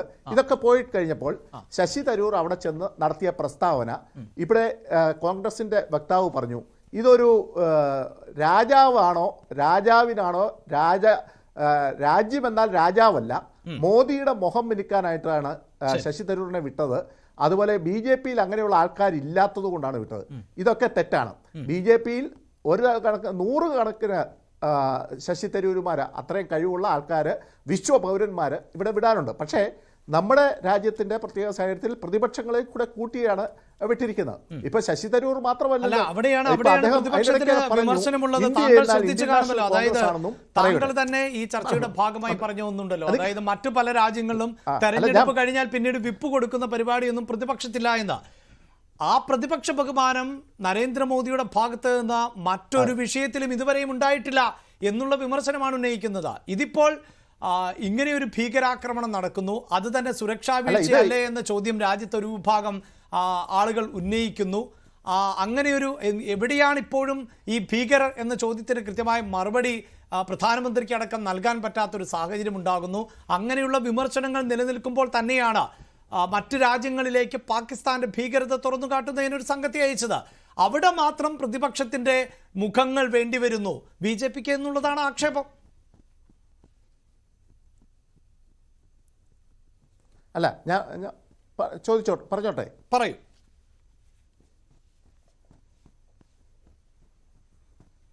ഞാൻ പറയാം. ഇവിടെ ഇപ്പോൾ പ്രതിപക്ഷം, ഇപ്പോൾ രാജ്യം ഭീകരതയ്ക്കെതിരെയുള്ള പോരാട്ടമാണ്. ശശി തരൂർ തന്നെ പറഞ്ഞു, അതുപോലെ പോയ എല്ലാവരും തന്നെ പറഞ്ഞിരിക്കുന്നു, സുപ്രിയ സുളെ പറഞ്ഞിരിക്കുന്നു, അതുപോലെ എല്ലാ പ്രതിപക്ഷ രംഗത്തു നിന്നുള്ള ആൾക്കാർ അവിടെ ചെന്നപ്പോൾ അവരെല്ലാം രാജ്യത്തിനാണ് പ്രാമുഖ്യം നൽകിയത്. നേരെ മറിച്ച് രാഹുൽ ഗാന്ധി ചെയ്തത് എന്താ? ഇവിടെ തെളിവുണ്ടോ, അല്ലെങ്കിൽ ഭീകരാക്രമണം തടയേണ്ട കാര്യമുണ്ടോ? അദ്ദേഹത്തിന്റെ പല പ്രസ്താവനകളും പാകിസ്ഥാൻ ഉൾപ്പെടെയുള്ള സ്ഥലങ്ങളിൽ ആ പോരാട്ട സമയത്ത്, ഞാൻ യുദ്ധം എന്ന് പറയുന്നില്ല, പോരാട്ട സമയത്ത് പാകിസ്ഥാനിലെ മീഡിയാസ് പ്രചരിപ്പിച്ചു. അപ്പൊ അങ്ങനെയാണോ ചെയ്യേണ്ടത്? അങ്ങനെയല്ലായിരുന്നു ഇതൊക്കെ നരേന്ദ്രമോദിയും ഒരു കാലഘട്ടത്തിൽ ചോദിച്ച ചോദ്യങ്ങൾ തന്നെയല്ലേ? ഇല്ല, ജനാധിപത്യം ഞാൻ തിരിച്ചു മറുപടി പറയാം. ഈ വാജ്പേയി അന്ന് പ്രതിപക്ഷ നേതാവാണ് 1971 യുദ്ധസമയത്ത്. അന്ന് യുദ്ധത്തിന് പാകിസ്ഥാനും ഇന്ത്യയും യുദ്ധസമയത്ത് ഇന്ദിരാഗാന്ധി, ഭാരത ദുർഗയാണ് ഇന്ദിരാഗാന്ധി എന്ന് പറഞ്ഞു. ആ യുദ്ധത്തിന് സകലവിധ പിന്തുണയും നടന്നു കൊടുത്തു. അതിനുശേഷം അങ്ങോട്ട് വിട്ട ഇതുപോലെ പ്രതിനിധി സംഘത്തിനെ നയിച്ചത് വാജ്പേയിയാ. ഇത് മനസ്സിലാക്കണം. അപ്പൊ അന്ന് അതുപോലെ ഒരു സ്റ്റാൻഡാണ് രാഹുൽ ഗാന്ധിയുടെ ഭാഗത്തുനിന്ന് ഉണ്ടാകേണ്ടത്. ഇവിടെ രാജ്യവിരുദ്ധ സ്റ്റാൻഡ് അദ്ദേഹം എടുത്തപ്പോൾ ശശി തരൂരും ഉൾപ്പെടെയുള്ള എല്ലാ ആൾക്കാരും അതിനെതിരെ നിൽക്കുന്നു എന്നുള്ളതാണ് വസ്തുത. പിന്നെ ഈ ഭക്തി എന്ന് പറയുന്നത്, ഇപ്പം ഏതായാലും ദേശഭക്തി ശശി തരൂരിനുണ്ട് എന്നുള്ളത് അദ്ദേഹത്തിന്റെ വാചകങ്ങളിൽ നിന്നും അദ്ദേഹത്തിന്റെ പ്രവർത്തികളിൽ നിന്നും മനസ്സിലാക്കാം. അത് മോദി ഭക്തി ആയോ ഇല്ലയോ എന്നുള്ള കാര്യമൊക്കെ പിന്നീട് വിലയിരുത്തേണ്ട. പിന്നെ ഒരു പാലം വെക്കേണ്ട കാര്യമൊന്നും ഭാരതീയ ജനതാ പാർട്ടിക്ക് ഇല്ല, ഇപ്പോഴത്തെ സാഹചര്യത്തിൽ ഇല്ല. അങ്ങനെയൊന്നും വെച്ചിട്ടുമില്ല. മറ്റു കാര്യങ്ങളൊക്കെ മറ്റുണ്ടല്ലോ. കോൺഗ്രസിൽ നിന്ന് BJPയിൽ നിന്ന് സീറ്റ് കിട്ടാതെ പോയ ഒരാൾ അവിടെ ചെന്നിട്ട് ഒരു പ്രസ്താവന ഇറക്കി. അദ്ദേഹം അതിന് ജയറാം രമേശിൻ്റെ ഒരു കോട്ടാണ് അദ്ദേഹം വെച്ചിരിക്കുന്നത്. ഇതൊക്കെ എല്ലാവർക്കും അറിയാവുന്ന കാര്യങ്ങളാണ്. ഇതിൻ്റെ അകത്ത് രാഷ്ട്രീയം കാണരുത്. നമ്മുടെ രാജ്യം ഇത് ഭീകരതയ്ക്കെതിരെയുള്ള പോരാട്ടമാണ്. ആ ഭീകരതയ്ക്കെതിരെയുള്ള പോരാട്ടത്തിൽ മോദി സർക്കാർ എന്ന് പറഞ്ഞാൽ ഭരണകൂടം, ഭാരതത്തിൻ്റെ ഭരണകൂടം, ആ ഭരണകൂടം എത്രമാത്രം ശക്തിയായിട്ട് പ്രതികരിച്ചു എന്നുള്ളതിനെ കുറിച്ചാണ് നമ്മുടെ അംഗങ്ങളെല്ലാം നല്ല രീതിയിൽ പറഞ്ഞുകൊണ്ടിരിക്കുന്നത്. അപ്പൊ അതിനെ ഒരു മോദി ഭക്തിയായിട്ട് ചിത്രീകരിച്ചുകൊണ്ട് BJP പാലവിടുകയാണെന്നൊക്കെ പറഞ്ഞ് ചിത്രീകരിക്കുന്നത് തെറ്റാണ്. ഞാനൊരു കാര്യം കൂടെ പറയാം. നമ്മളെല്ലാവരും ദേശഭക്തിയെക്കുറിച്ച് പാടാറുണ്ടല്ലോ. മഹാകവി വള്ളത്തോൾ പാടിയിട്ടുണ്ട്, ഭാരതം എന്ന പേര് കേട്ടാൽ അഭിമാനപൂരിതമാകണം അന്തരംഗം, കേരളം എന്ന് കേട്ടാലോ തിളയ്ക്കണം ചോര നമുക്ക് ഞരമ്പുകളിൽ. അത് അദ്ദേഹം പാടിയതാണ് ഈ ദേശഭക്തിയുടെ കാര്യത്തിൽ. ഞങ്ങൾ BJP-ക്കാർ പറയും, ഭാരതം എന്ന പേര് കേട്ടാൽ അഭിമാനപൂരിതമാകണം അന്തരംഗം, മോദി എന്ന് കേട്ടാലോ തിളയ്ക്കണം ചോര നമുക്ക് ഞരമ്പുകളിൽ എന്ന് ഞങ്ങൾ BJP-ക്കാർ പറയും. പക്ഷെ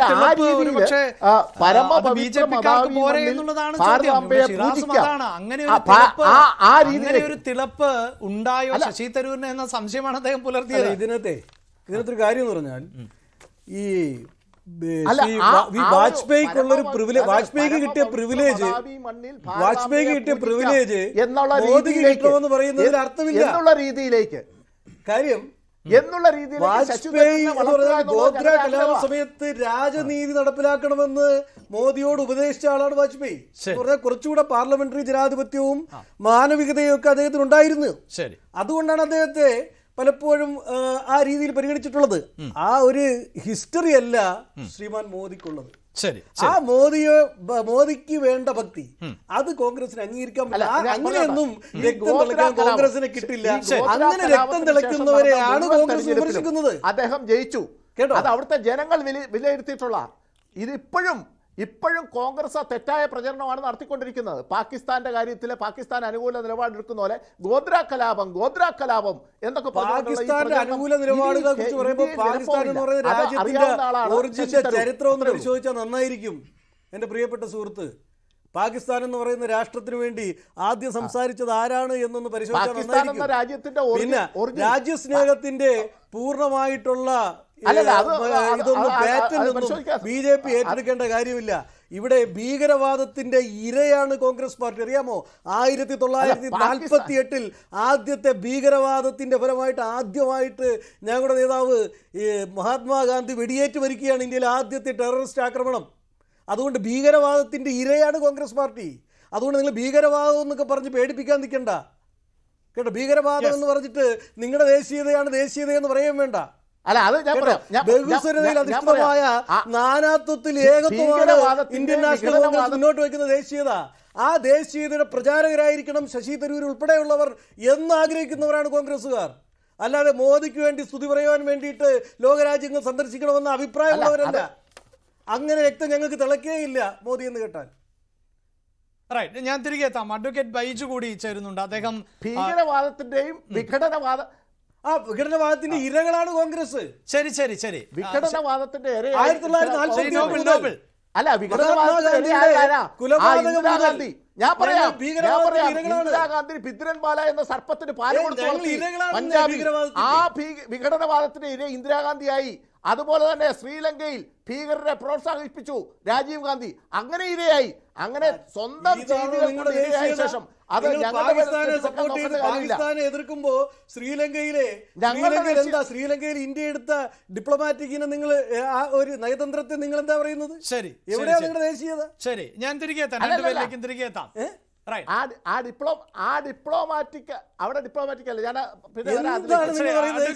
അഡ്വക്കേറ്റ് നോബിൾ ഞാൻ തിരികെ എത്താം. ഇപ്പോൾ അഡ്വക്കേറ്റ് ബൈജു, അദ്ദേഹം ഒരു വിദേശ രാജ്യത്തെ തന്നെ നമുക്ക് അഭിമാനമായിട്ടുള്ള ഒരു വ്യക്തി കൂടിയാണ്. സ്വാഭാവികമായും ഇന്ത്യയെ സംബന്ധിച്ചിടത്തോളം ഇന്ത്യയെക്കുറിച്ചുള്ള ഒരു വിഷയം മറ്റ് രാജ്യത്ത് അവതരിപ്പിക്കപ്പെടേണ്ടത് എങ്ങനെയാണ്, അത് പ്രതിപക്ഷമാകട്ടെ ഭരണപക്ഷമാകട്ടെ എന്ത് രാഷ്ട്രീയമാകട്ടെ എന്നത് സംബന്ധിച്ച് അദ്ദേഹത്തിന് ഒരു അഭിപ്രായം കൂടി ഉണ്ടാകും. ഇവിടെ എനിക്ക് കൂട്ടിച്ചേർത്ത് ചോദിക്കാനുള്ളത്, ഇവിടെ ഈ സൂചിപ്പിച്ചതുപോലെ അഡ്വക്കേറ്റ് നോബിൾ പറഞ്ഞതുപോലെ അവർക്ക് BJP നേതാക്കൾക്ക് മോദി എന്ന് കേൾക്കുമ്പോൾ ചോര തിളയ്ക്കാറുണ്ട്. ഈ ശശി തരൂർ പാനാമയിൽ അടക്കം സംസാരിച്ചപ്പോൾ അങ്ങനെ ഒരു തിളപ്പുണ്ടായി എന്ന് താങ്കൾക്ക് തോന്നുന്നുണ്ടോ? ശ്രീ അഭിലാഷ്, ഞാൻ ഈ ഹീറോ വർഷിപ്പിനെ പറ്റി എനിക്ക് തോന്നുന്നത് നമ്മുടെ അംബേദ്കർ എത്ര ദീർഘവീക്ഷണമുള്ള ആളായിരുന്നു എന്നുള്ളത് വ്യക്തമാക്കുന്ന ഒരു ഒരു സെന്റൻസ് വായിച്ചിട്ട് ഞാൻ അതിന് ആൻസർ തരാം.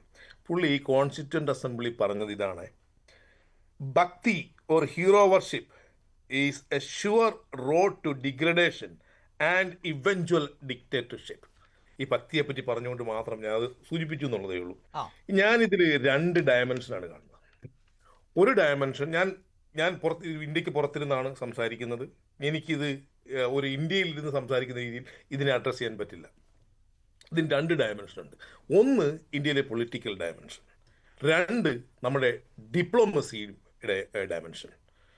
ഇന്ത്യൻ കോണ്ടെക്സ്റ്റിൽ ഞാനിപ്പോൾ ഇന്ത്യയിലായിരുന്നു സംസാരിക്കുന്നെങ്കിൽ സ്വാഭാവികമായും ഈ പ്രശ്നത്തിൽ BJPയുടെ ചില കണ്ണിങ് സ്റ്റാൻഡ് എന്നുള്ള കാര്യത്തിൽ യാതൊരു സംശയവും ആർക്കുമില്ല. ഇന്ത്യൻ മീഡിയ വാച്ച് ചെയ്യുന്ന, നമ്മൾ ഡയറക്റ്റ് കാണുന്ന ഇന്ത്യൻ മീഡിയ വാച്ച് ചെയ്യുന്ന, ഇന്ത്യൻ രാഷ്ട്രീയം ഫോളോ ചെയ്യുന്ന എന്നെ പോലുള്ള ആളുകൾക്ക് വളരെ കൃത്യമായി മനസ്സിലാക്കാവുന്നതേ ഉള്ളൂ. ഈ കൃത്യമായി തരൂരിനെ വിടാൻ ഡയറക്റ്റായി നമ്മുടെ എക്സ്റ്റേണൽ അഫയേഴ്സ് മിനിസ്റ്റർ ഡയറക്റ്റ് ആദ്യം വിളിക്കുന്നു, അദ്ദേഹം തന്നെ ഡിസ്ക്ലോസ് ചെയ്തു. അതിന് പകരം പ്രോപ്പർ ചാനലിൽ കൃത്യമായി അഡ്രസ്സ് ചെയ്യേണ്ടിയിരുന്നത് കോൺഗ്രസ് പാർട്ടിയോടായിരുന്നു. ആ കാര്യത്തിൽ എനിക്ക് യാതൊരു സംശയവുമില്ല. ഇങ്ങനത്തെ ഒരു സാഹചര്യത്തിൽ നിങ്ങൾക്ക് ഒരുപക്ഷെ അറിയാമായിരിക്കും, ബ്രിട്ടനിൽ ഈ 2ാം ലോക മഹായുദ്ധം ഉണ്ടായ സമയത്ത് ഇവിടെ ഒരു എമർജൻസി ഒരു ക്യാബിനറ്റ് ഉണ്ടാക്കി. ആ ക്യാബിനറ്റിൽ ഓപ്പോസിഷൻ ലീഡർ ആറ്റ്ലി ആയിരുന്നു. ആറ്റ്ലി അതുപോലെയുള്ള ഓപ്പോസിഷൻ നേതാക്കളെല്ലാം കൂട്ടി ആ ക്രൈസിസ് ഫേസ് ചെയ്യാനായിട്ട് എടുത്തിയ ഒരു ക്യാബിനറ്റ് ആയിരുന്നു, എമർജൻസി ക്യാബിനറ്റ്. ആ ഒരു സാഹചര്യത്തിലൂടെ ഈ വിഷയത്തെ അഡ്രസ്സ് ചെയ്യാൻ BJPക്ക് ധാർമ്മികവും രാഷ്ട്രീയവുമായ ഉത്തരവാദിത്വം ഉണ്ടായിരുന്നു എന്നുള്ളത് എനിക്ക് യാതൊരു സംശയവുമില്ല. അപ്പോൾ അത് ചെയ്തില്ല എന്നുള്ളത് വസ്തുത. ഈ പ്രശ്നം അഡ്രസ്സ് ചെയ്യാൻ, വിദേശത്തേക്ക് പോകാൻ തരൂര് ക്വാളിഫൈഡ് ആണോ എന്നുള്ള ചോദ്യം, ആ ചോദ്യത്തിന് പ്രസക്തിയില്ല.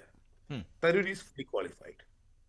തരൂരിന്റെ കോഫി അനൻ പ്രൈം മിനിസ്റ്റർ മറ്റേ UN സെക്രട്ടറി ആകുന്നതിന് അദ്ദേഹത്തിന്റെ കോൺട്രിബ്യൂഷനെ പറ്റി കോഫി അനൻ തന്നെ പല റൈറ്റിംഗ്സിലും അദ്ദേഹത്തിന്റെ പുസ്തകം എഴുതിയിലൊക്കെ കൃത്യമായി എഴുതിയിട്ടുണ്ട്. സോ ആ ചോദ്യത്തിനൊന്നും ഒരു പ്രസക്തിയില്ല. He is someone who is capable of addressing the issue. അത് പറയുമ്പോൾ തന്നെ ഞാൻ മറ്റൊരു ചർച്ചയിൽ പറഞ്ഞ പോലെ എന്താണ് ഈ ഡിപ്ലോമാറ്റ്, ഈ മൂവ്മെന്റിന്റെ ഗുണം എന്താണെന്നുള്ളതിൽ എനിക്ക് എന്റേതായ കൺസേൺസ് ഉണ്ട്. ഞാൻ ആദ്യത്തെ ഒരു ചർച്ചയിൽ തന്നെ പറഞ്ഞിരുന്നു, ഇതെന്ത് what we will achieve by doing this. രണ്ടാമത്തെ വിഷയം, ഈ തരൂര് പറഞ്ഞ സംഭവം, തരൂര് ഈ സർജിക്കൽ സ്ട്രൈക്കിനെ പറ്റി പറയുന്നു. സർജിക്കൽ ഈ അതിലൊരു മിസ്കമ്മ്യൂണിക്കേഷൻ ഉണ്ടായോ, അല്ലെങ്കിൽ ഒരു റോങ് കോട്ട് ചെയ്യപ്പെട്ടോ എന്നുള്ളതിൽ എനിക്കും സംശയമുണ്ട്. കാരണം അദ്ദേഹം ഈ പ്രശ്നം ഇതിനു മുമ്പും പല കാര്യങ്ങളും നടന്നിട്ടുണ്ട് എന്ന് പറയുമ്പോൾ അതിന് തരൂര് വന്ന് എക്സിൽ അതിന് മറുപടി കൊടുക്കുന്നുണ്ട്. ഞാൻ ഉദ്ദേശിച്ചത് ഭീകരവാദവുമായി ബന്ധപ്പെട്ട കാര്യങ്ങളാണ്. അപ്പോൾ അതിന് മറ്റൊരു കൗണ്ടർ ഒന്നും മൻമോഹൻ സിംഗ് പറഞ്ഞിട്ടില്ലേ? ആ ചോദ്യത്തിൽ അതിനകത്ത് ഏറ്റവും വലിയ പ്രശ്നം എന്ന് പറയുമോ, മൻമോഹൻ സിംഗ് പറഞ്ഞിട്ടുണ്ട് കൃത്യമായി പബ്ലിക് ഡൊമൈനിലുള്ള നമ്മുടെ ഈ മറ്റേ സർജിക്കൽ സ്ട്രൈക്ക് പോലെ ഇത് പബ്ലിക് ഡൊമൈനിൽ ഉണ്ടോ എന്നുള്ളത് എനിക്ക് സംശയം. There could be confidentiality element. ആ കോൺഫിഡൻഷ്യാലിറ്റി ഉള്ളതുകൊണ്ടാവാം ഈ വിഷയം കറക്റ്റായി പുറത്തു വരാത്തത്. പിന്നെ ഒന്ന്, ഇന്ത്യക്ക് പുറത്ത് വന്ന് നിൽക്കുമ്പോൾ ഈ ഒരു പൊളിറ്റിക്കൽ സയൻസിൽ ഒരു പോളിസി ഉണ്ട്, അതായത് ക്രിട്ടിസൈസ് ഇൻസൈഡ്, അഡ്വക്കേറ്റ് ഔട്ട്സൈഡ്. അതായത് തരൂരിനെ സംബന്ധിച്ചിടത്തോളം he representing the state, so he has to take a call. അല്ലെങ്കിൽ പിന്നെ ഇന്ത്യക്ക് പുറത്ത് കോൺഗ്രസ് BJP രാഷ്ട്രീയം കളിക്കാൻ പറ്റില്ലല്ലോ. ഉദാഹരണമായിട്ട് ഞാനിപ്പോൾ ഇവിടെ സംസാരിക്കുമ്പോൾ ഇന്ത്യക്കകത്ത് ഇന്റേണൽ ഇഷ്യൂവിൽ നമ്മൾ ഇടപെടുന്നതിനും പറയുന്നതിനൊക്കെ അതിൻ്റെതായ പരിമിതികളുണ്ട്. ഇവിടെ ഇദ്ദേഹത്തെ വിട്ടിരിക്കുന്നത്, അല്ല ഈ ടീമിനെ വിട്ടിരിക്കുന്നത് ടു കൺവേ എ മെസ്സേജ്. ആ മെസ്സേജ് കൺവേ ചെയ്യാനാണ്. അതിൽ അദ്ദേഹം അതായത് കൃത്യമായും ഇദ്ദേഹം ആ ലിസ്റ്റിൽ ഉണ്ടായിരിക്കേണ്ട ആളായിരുന്നു. കൃത്യമായി പാർട്ടിയുടെ പ്രോപ്പർ ചട്ടക്കൂടുകളിൽ നിന്നുകൊണ്ട് തന്നെ അദ്ദേഹം പോകേണ്ടിയിരുന്നു. പിന്നെ അവിടെ ചെല്ലുമ്പോൾ അദ്ദേഹം എന്ത് പറയുന്നു, അത് എങ്ങനെ പറയണം, ഇങ്ങനെ പറയണമെന്ന് നമുക്ക് ഡിക്റ്റേറ്റ് ചെയ്യാൻ പറ്റുകയുമില്ല. അതായത് ഏതാണ്ട് ഓൾമോസ്റ്റ് സർട്ടൻ ആണ് അതിനുള്ള കേപ്പബിലിറ്റിയും കഴിവുമായ കൊണ്ട് അദ്ദേഹത്തിന് let him do what he want to say. പിന്നെ ഞാൻ വേറൊരു കാര്യം കൂടെ പറയാവേ. ഇപ്പോൾ കുറച്ചു മുമ്പ് നോബൽ പറഞ്ഞതിനാണ്, അതായത് ഈ BJPയുടെ ദേശീയ രാഷ്ട്രീയത്തെ ദേശഭക്തിയെക്കുറിച്ച് വല്ലാതെ വാചാലാകുന്നുണ്ട്. എനിക്ക് എല്ലാ സ്നേഹത്തോടും പറയട്ടെ, ഞാൻ അതുപോലെ തന്നെ എൻ്റെ ഒരു സുഹൃത്തും ഇതിനിടയ്ക്ക് പറഞ്ഞിരുന്നു. അതിൽ ഞാൻ ജൂലൈ 18, 1948 സർദാർ പട്ടേൽ ഈ നമ്മുടെ ഹിന്ദു മഹാസഭയുടെ അന്നത്തെ നേതാവായിരുന്ന ശ്യാമപ്രസാദിക്ക് മുഖർജിക്ക് എഴുതിയ ഒരു 2 സെന്റൻസ് വായിച്ചുകൊണ്ട് ഞാൻ നിർത്താം. There are activities for RSS constituted a clear threat to the existence of government and the state. And there are, but reports confirm that as a result of the activities of those two bodies, which is RSS and Mahasabha, നമ്മുടെ Hindu Mahasabha, the atmosphere was created in the country in which such ghastly tragedy become possible. മഹാത്മാഗാന്ധിയുടെ വധവുമായി ബന്ധപ്പെട്ടാണ് പറയുന്നത്.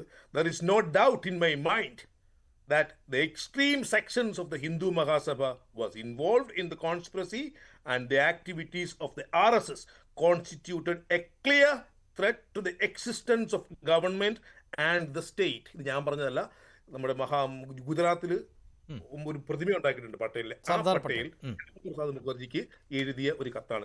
രണ്ടാമത് ഈ കോൺഗ്രസിന്റെ പ്രതിനിധിയെ അദ്ദേഹം പറഞ്ഞു, കോൺഗ്രസ് എന്നാൽ ഇന്ത്യ എന്നാൽ ഇന്റർനാഷണൽ കോൺഗ്രസ്. ദയവായി ഇന്ത്യയുടെ ഡെമോക്രസിയെ, ഡെമോക്രാറ്റിക് പ്രോസസ്സിനെ, കോൺഗ്രസിന്റെ കോൺസ്റ്റിറ്റ്യൂഷൻ, കോൺഗ്രസ് പാർട്ടിയുടെ കോൺസ്റ്റിറ്റ്യൂഷനെ ഇൻസൾട്ട് ചെയ്യരുത്. ഇത് തെറ്റാണ്. India is A democratic country. Congress എന്ന് പറഞ്ഞാൽ ഇന്ത്യയാണ്, അല്ലെങ്കിൽ ഇന്റർനാഷണൽ ഇന്ത്യ എന്ന് പറഞ്ഞാൽ ഇന്റർനാഷണൽ കോൺഗ്രസ് ആണ് എന്ന് പറയുന്നത് എന്നെ പോലെയുള്ള ആൾക്ക് പുറത്തുനിന്ന് അക്സെപ്റ്റ് ചെയ്യാൻ പറ്റില്ല. That cannot be accepted. And Godhra ഇഷ്യൂവിനെ പറ്റി പറയുമ്പോഴത്തേക്കും ശ്രീ നോബിൾ മാത്യു പറയുന്നതൊന്നും ടോട്ടലി അൺഅക്സെപ്റ്റബിൾ. നമുക്ക് തീർച്ചയായും ശ്രീ ബൈജു, ഞാനിന്ന് ഇടപെടുന്നത് നമുക്ക് ഒരുപാട് അങ്ങനെ ചരിത്രം പരിശോധിക്കാനുള്ള സമയമില്ലാത്തത് കൊണ്ടാണ്. ശ്രീ റെജി കൂടി ഈ ചർച്ചയുടെ ഭാഗമാകുമ്പോൾ, ശ്രീ റെജി, ഇവിടെ ഇപ്പോൾ ഈ സൂചിപ്പിച്ചതുപോലെ, അതായത് ഷിറാസിനെ പോലെയുള്ളവർ ഒരു സംശയം പ്രകടിപ്പിക്കുന്നത് ഇതൊരു പാലമാണോ എന്നുള്ളതാണ്. പക്ഷേ ഇതേ ശശി തരൂരിനെ നമുക്കറിയാം. ദ പാരഡോക്സിക്കൽ പ്രൈം മിനിസ്റ്റർ എന്ന പുസ്തകം അദ്ദേഹം എഴുതിയിട്ടുണ്ട്. അതിൽ തന്നെ അദ്ദേഹം ഇതേ മോദിയെക്കുറിച്ച് എന്തായിരുന്നു പറഞ്ഞത് എന്നിന്ന് പവൻ ഖേര ഒരു പോസ്റ്റിലൂടെ ഓർമ്മപ്പെടുത്തുന്നുമുണ്ട്. അതായത് സൈനികരുടെ പോരാട്ടങ്ങളെ അടക്കം രാഷ്ട്രീയമായി മുതലെടുക്കുന്ന സമീപനം നരേന്ദ്രമോദിയുടെ ഭാഗത്ത് നിന്നുണ്ടായിട്ടുണ്ട് എന്ന് ശശി തരൂർ തന്നെയാണ് അദ്ദേഹത്തിൻ്റെ പുസ്തകത്തിൽ എഴുതിയിട്ടുള്ളത്. ആ പുസ്തകം സ്വാഭാവികമായും ഒരു പബ്ലിക് ഡൊമൈനിൽ ലഭ്യമാകുന്ന ഒന്നാണ്. അത് ശശി തരൂർ തന്നെയാണ് എഴുതിയിട്ടുള്ളത് എന്നതും വ്യക്തമാണ്. അപ്പോൾ അങ്ങനെ എഴുതിയ തരൂരാണ് വിദേശത്തേക്ക് എത്തുമ്പോൾ അവിടെ ഇന്ത്യയുടെ നിലപാടെന്ത്? അത് നമുക്കറിയാം. സ്വാഭാവികമായും ഒരു ഭരണകൂടം പറയുന്നതാണല്ലോ ആ രാജ്യത്തിൻ്റെ നിലപാടായി കണക്കാക്കാൻ സാധിക്കുകയുള്ളൂ. ഇപ്പോഴത്തെ ഭരണകൂടം പറയുന്നു ഇനി ഭീകരതയോടുള്ള സമീപനം ഇങ്ങനെ ആയിരിക്കില്ല, പാകിസ്ഥാൻ്റെ ഭാഗത്ത് നിന്ന് ഇനി ഭീകരപ്രവർത്തനങ്ങൾ ഉണ്ടായാൽ അതിനെ യുദ്ധമായി പോലും കണക്കാക്കും എന്ന തരത്തിലുള്ള പ്രതികരണങ്ങൾ ഉണ്ടാകുന്നു. വിദേശകാര്യ മന്ത്രാലയം കൃത്യമായി സംഘവുമായി ആശയവിനിമയം നടത്തുന്നു. അവരോട് എന്താണ് പറയേണ്ടത്, എന്ത് സന്ദേശമാണ് നൽകേണ്ടത് എന്ന് കൃത്യമായി പറയുന്നു. അപ്പോൾ ആ സന്ദേശമല്ലേ അവർ സ്വാഭാവികമായും മറ്റു രാജ്യങ്ങളിൽ പറയേണ്ടത്? ശശി തരൂർ ഒരു കോൺഗ്രസ്സുകാരനായിട്ടാണോ, മറിച്ചൊരു രാജ്യത്തിൻ്റെ പ്രതിനിധിയായി സംസാരിക്കുമ്പോൾ ഇങ്ങനെയൊക്കെ സംസാരിക്കേണ്ടി വരില്ലേ?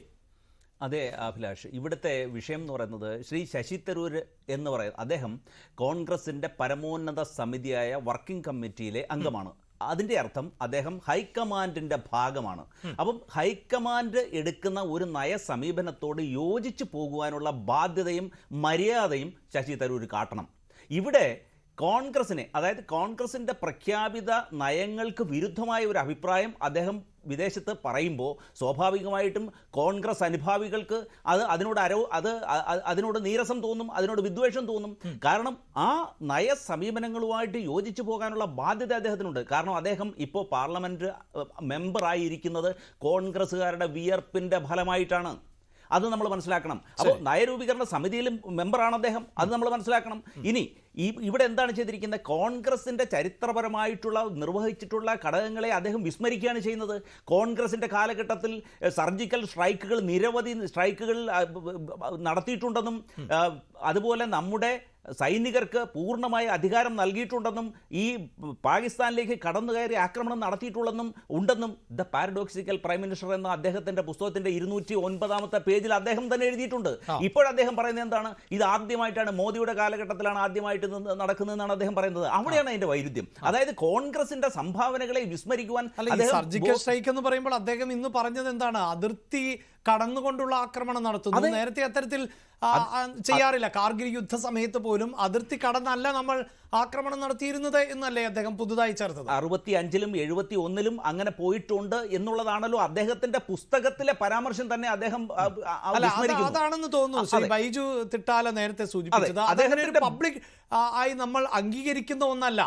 നമുക്കറിയാമല്ലോ, ഇപ്പോഴാണല്ലോ ഈ ഓപ്പറേഷൻ സിന്ദൂർ നടന്നതിന് ശേഷമാണല്ലോ എങ്ങനെയായിരുന്നു നമ്മൾ ആക്രമണം നടത്തിയത്, എന്തായിരുന്നു ആക്രമണത്തിന്റെ രീതി എന്നൊക്കെ സൈനിക പ്രതിനിധികൾ വന്ന് വിവരിക്കുന്നത്.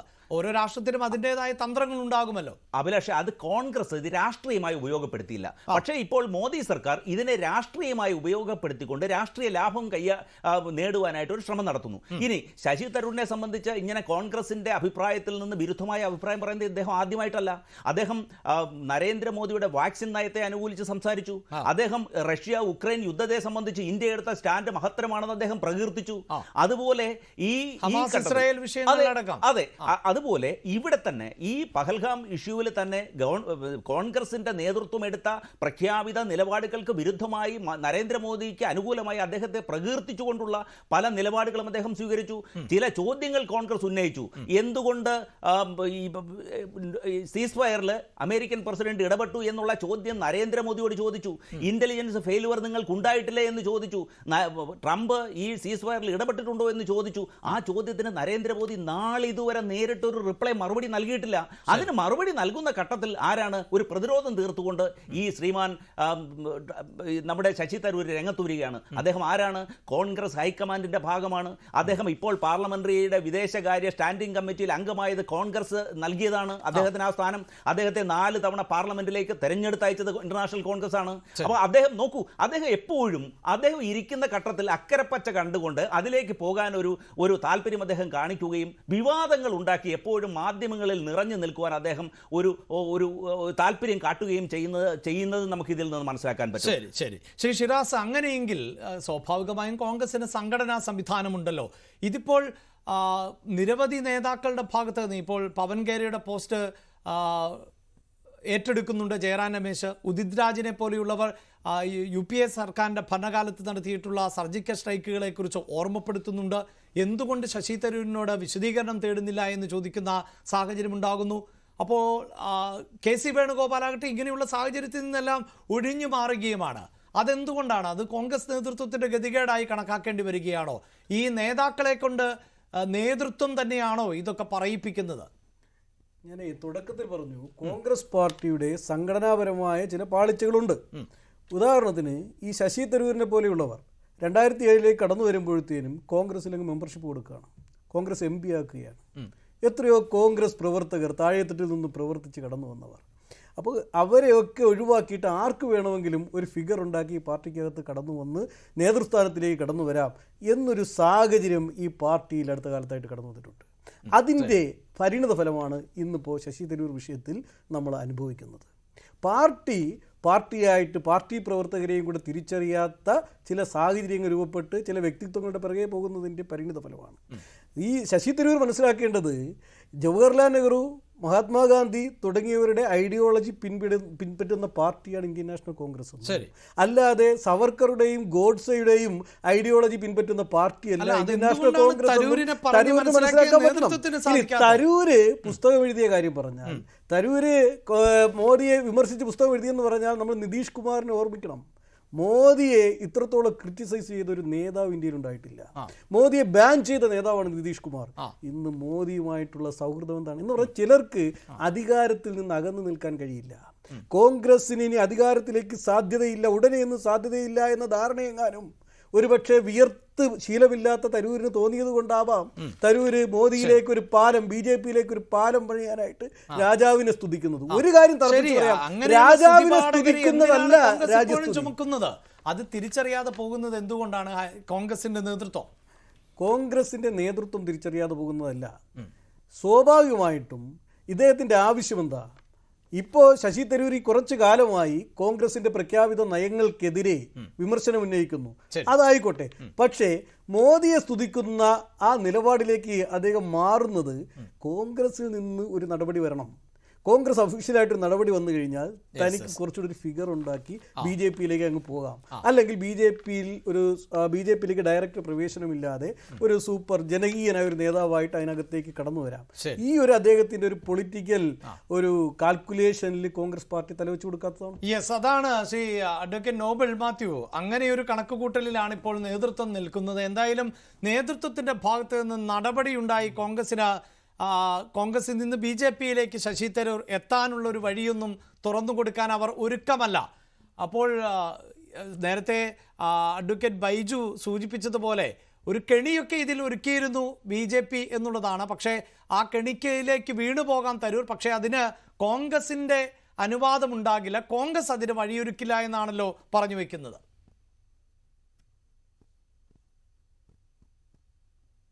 അല്ല, ആദ്യമേ പറഞ്ഞിരുന്നത് മോദി ശശി തരൂരിലേക്ക് ഒരു പാലം ഇട്ടെന്നാണ് BJP. അത് മാറി ഇപ്പം ശശി തരൂർ BJP-യിലേക്ക് ഒരു പാലം ഇടുന്നു എന്നുവരെ ആയിട്ടുണ്ട്. ഇതൊക്കെ നമ്മുടെ രാജ്യത്ത് ഇവിടെ ഭീകരതയ്ക്കെതിരെ ഓപ്പറേഷൻ സിന്ദൂർ നടത്തി. ആ ഓപ്പറേഷൻ സിന്ദൂരിൻ്റെ അനുകൂലമായിട്ട് പൊതുജനാഭിപ്രായം സംഘടിപ്പിക്കുവാൻ വേണ്ടി വിവിധ സംഘങ്ങളെ അയച്ചു. നമ്മുടെ ജനാധിപത്യ ക്രമത്തിൽ ലെജിസ്ലേച്ചർ, എക്സിക്യൂട്ടീവ്, ജുഡീഷ്യറി, അതിലൊക്കെ അപ്പുറമാണ് ഒരു പൊതുജനാഭിപ്രായം. ആഗോളതലത്തിലും ഒരു പൊതുജനാഭിപ്രായമുണ്ട്.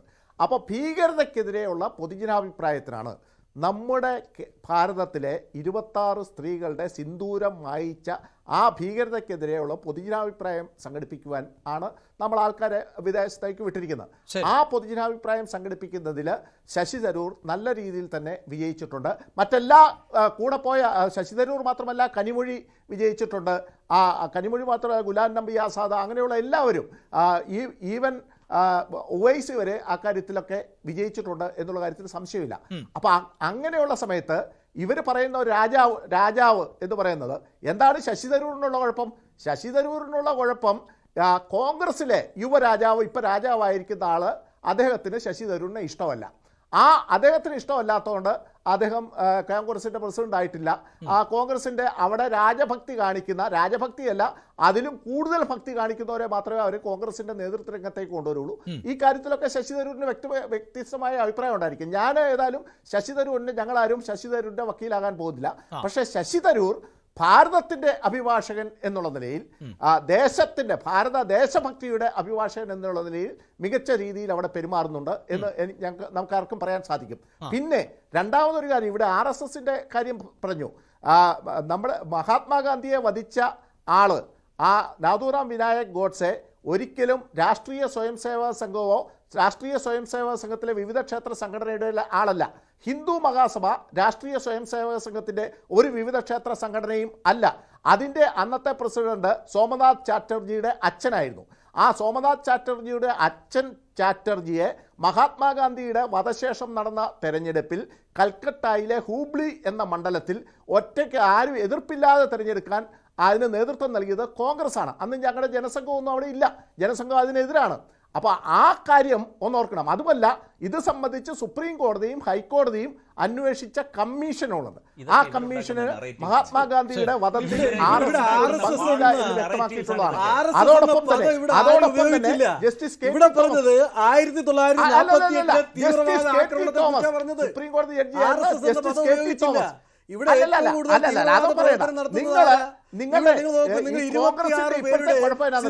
ചരിത്രത്തെ വളച്ചൊടിക്കാൻ ശ്രമിക്കുന്നു. അതിലേക്ക് പോലും ഇന്ത്യയെ വേറൊരു ലെവലിലേക്ക് ചിത്രീകരിക്കുവാനാണ് നിങ്ങൾ ശ്രമിക്കുന്നത്. ഇന്ത്യയെ ഒരു പ്രത്യേക രാഷ്ട്രമാക്കി മാറ്റാനാണ് നിങ്ങൾ ശ്രമിക്കുന്നത്. അത് നടപ്പില്ല എന്നാണ് കോൺഗ്രസ് പറയുന്നത്. ഇന്ത്യ മതമുള്ളവരും മതമില്ലാത്തവരും വ്യത്യസ്ത മതമുള്ളവർക്ക് ജീവിക്കുവാനുള്ള ഒരു വിശാലമായ പ്രദേശമാണ്. അവിടെ ഇന്ത്യയിൽ ഉണ്ടാക്കിയെടുക്കാൻ പറ്റില്ല. ഇവിടെ മതരാഷ്ട്രം സ്ഥാപിക്കുവാനുള്ള നിങ്ങളുടെ ശ്രമത്തെയാണ് ഞങ്ങൾ എതിർക്കുന്നത്. ആ മതരാഷ്ട്രം സ്ഥാപിക്കുവാനുള്ള നിങ്ങളുടെ ശ്രമത്തിന് ഒരു വെള്ളം പൂശുവാൻ തരൂരിനെ പോലെയുള്ളവരുടെ ഫേസ് ഉപയോഗിക്കുന്നതിനെയാണ് ഞങ്ങൾ എതിർക്കുന്നത്. മതരാഷ്ട്രമല്ല ഇന്ത്യയും പാകിസ്ഥാൻ. ഇത് നേരത്തെ പറഞ്ഞല്ലോ, മഹാത്മാഗാന്ധി അതിനെതിരായിരുന്നു. ഇന്ത്യയും പാകിസ്ഥാനും തമ്മിൽ വിഭജിക്കുന്നതിന് മഹാത്മാഗാന്ധി എതിരായിരുന്നു. അന്നത് ആരെയാണ് അനുകൂലിച്ചതെന്നൊക്കെയുള്ള കാര്യം ചരിത്രത്തിന്റെ ഭാഗമായിട്ടുണ്ട്. അപ്പൊ ആ ചരിത്രത്തെ വളച്ചൊടിക്കുന്നത് നമ്മുടെ രാജ്യത്തിനു വേണ്ടി ദേശഭക്തി വളർത്തുന്ന ആൾക്കാരോടൊപ്പം ദേശത്തിലെ ജനങ്ങൾ നിൽക്കും, രാഷ്ട്രം നിൽക്കും. ദേശഭക്തി, തീവ്ര ദേശീയത എന്ന് പറയുന്നത് ഒരു രാജ്യത്തിന് അപകടകരമാണ്. ഈ തീവ്ര ദേശീയതയാണ് മറ്റൊരു തരത്തിൽ തീവ്രവാദത്തിന് വഴിവെക്കുന്നത്. അപ്പൊ നിങ്ങൾ പറയുന്ന ഈ തീവ്ര ദേശീയതയൊന്നും ഒരിക്കലും ഒരു രാജ്യത്തിന്റെ നിലനിൽപ്പിന് നല്ലതല്ല. പിന്നെ ഈ തീവ്ര ദേശീയതയൊക്കെ പറഞ്ഞാൽ നമുക്ക് കടലും കരയും മണ്ണും ഒക്കെ അദാനിയെ പോലെയുള്ളവർക്ക് വിറ്റ് കമ്മീഷൻ വാങ്ങിച്ച് പോക്കറ്റ് വെക്കാമെന്നതിനപ്പുറം സാധാരണ ജനങ്ങൾക്ക് ഈ തീവ്ര ദേശീയത കൊണ്ട് ഒരു ഗുണവുമില്ല. റൈറ്റ്, ഞാൻ വളരെ പെട്ടെന്ന് ചർച്ചയിലേക്ക് തിരികെ എത്താം. ഒരു ഇടവേള അനിവാര്യമാണ്. ഇടവേളയ്ക്ക് ശേഷം അത് പറയാം. നരേന്ദ്രമോദി ചർച്ചയിലേക്ക് തിരികെ വരുമ്പോൾ ശ്രീ റെജി, താങ്കൾ വൈകി വന്നതുകൊണ്ടാണ് ഈ പരാമർശങ്ങളും വിമർശനങ്ങളും ഒക്കെ നേതാക്കളുടെ ഭാഗത്തു നിന്നുണ്ടാകുമ്പോഴും ശശി തരൂരിൻ്റെ പ്രതികരണം താങ്കൾ ശ്രദ്ധിച്ചു കാണും. തനിക്കിതൊന്നും വിലയിരുത്തി ഇതിനൊക്കെ മറുപടി പറഞ്ഞു പോകാൻ സമയമില്ല എന്നാണ് പറയുന്നത്. യഥാർത്ഥത്തിൽ അത് നേതൃത്വത്തോട് പറയുന്നതിന് സമാനമാകുന്ന പ്രതികരണമല്ലേ? കാരണം പവൻ ഖേരയെ പോലെയുള്ളവർ, ഉദിത് രാജിനെ പോലെയുള്ളവരൊക്കെയാണ് ഈ വിഷയവുമായി ബന്ധപ്പെട്ട് വിയോജിപ്പുകളും എതിർപ്പുകളും ഒക്കെ അറിയിച്ചിട്ടുള്ളത്. അപ്പോൾ നേതൃത്വത്തിനെ തന്നെ തള്ളിപ്പറയുന്ന, അല്ലെങ്കിൽ നേതൃത്വത്തോട് തന്നെ പോയി പണി നോക്കൂ, എനിക്കൊന്നും ഇതിന് സമയമില്ല എന്ന് തന്നെയല്ലേ ശശി തരൂർ പറഞ്ഞു വെക്കുന്നത്? നോക്കൂ, ഇന്റർനാഷണൽ കോൺഗ്രസിൻ്റെ വർക്കിംഗ് കമ്മിറ്റിയിലെ അംഗം, അതായത് ഹൈക്കമാൻഡിൻ്റെ ഭാഗമായി നിൽക്കുന്ന അദ്ദേഹം കോൺഗ്രസിനെ എതിരാളികൾക്ക് പിച്ചു ചീന്തുവാനോ അല്ലെങ്കിൽ വിമർശിക്കുവാനോ ഉള്ള അവസരം ബോധപൂർവം സൃഷ്ടിച്ചു കൊടുക്കുന്നു.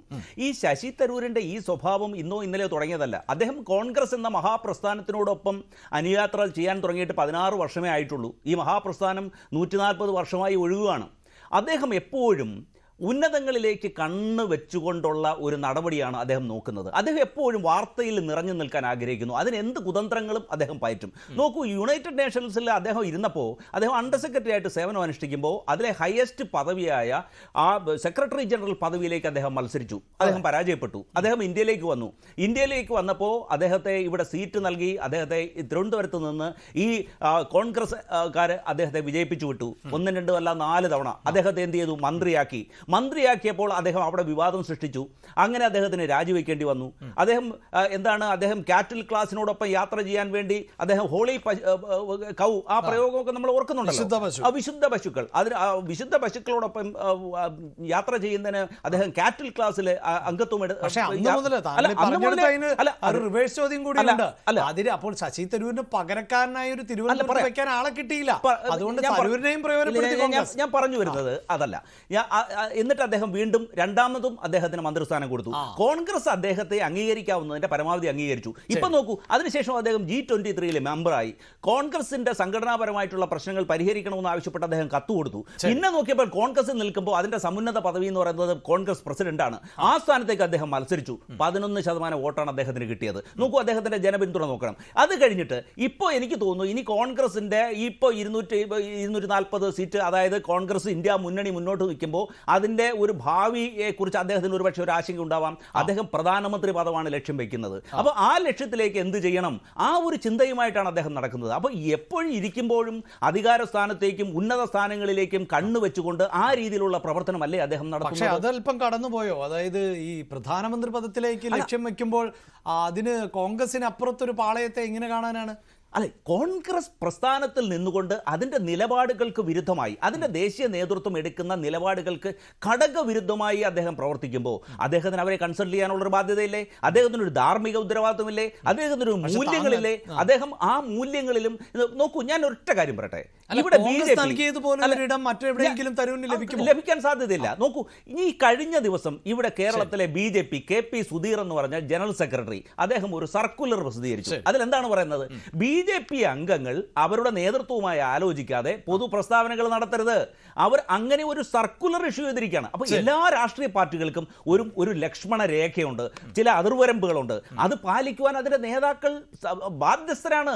അത് ചെയ്യാൻ കഴിയില്ല എന്ന് പറയുന്നത് താൻ ആർക്കും നിയന്ത്രണത്തിന് വിധേയമല്ല എന്ന് വിചാരിക്കുന്നത് ജനങ്ങളോടുള്ള പരിഹാസമല്ലേ? അദ്ദേഹത്തിന് വോട്ട് ചെയ്തവരോട് അദ്ദേഹം കാണിക്കുന്ന പരിഹാസമല്ലേ? അത് തിരുവനന്തപുരത്തെ ജനങ്ങളോട് അദ്ദേഹം കാണിക്കുന്ന പരിഹാസമല്ലേ?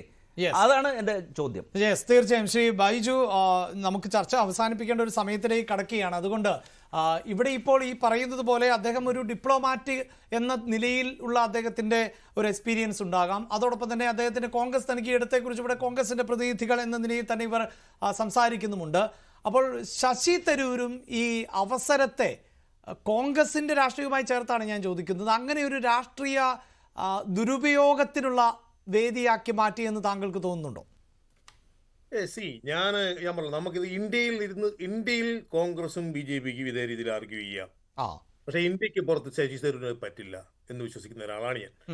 അത് ഇന്ത്യക്ക് പുറത്തിറങ്ങി ഇന്ത്യക്ക് എതിരെ പറയാൻ പറ്റുമോ?